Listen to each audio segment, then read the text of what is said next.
John Cotton, 1584 to 1652.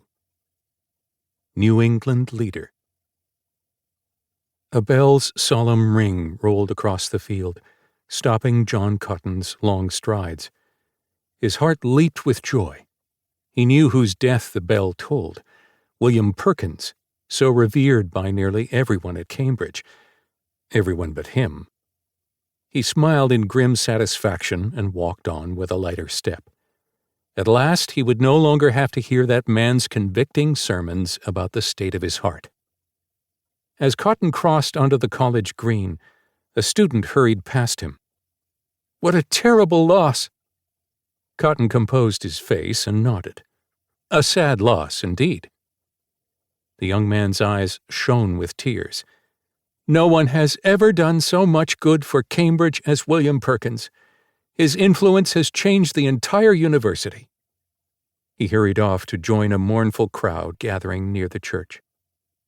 By the time Cotton reached his room, the echoes of the tolling bell had faded. He picked up a book, but paused to look out the window at the church tower. He had feared the religion preached by Perkins might take away his dedication to his studies. Now he need not worry.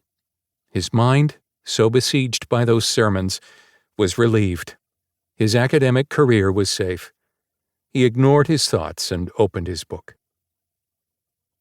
But John Cotton could not ignore the Spirit's work in his heart.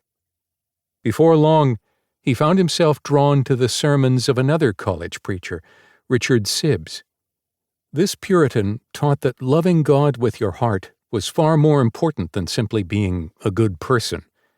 Cotton began to wonder, had he been resisting the Spirit? He developed a friendship with Sibbes, and the two spent many hours in serious discussions about religion.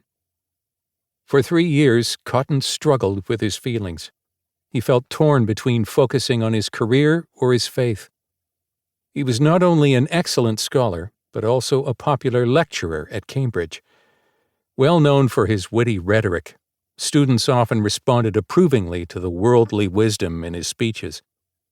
But the more he heard Sibbes speak, the more he began to consider that plain style of biblical preaching as heavenly treasure. Perhaps the message mattered more than the method.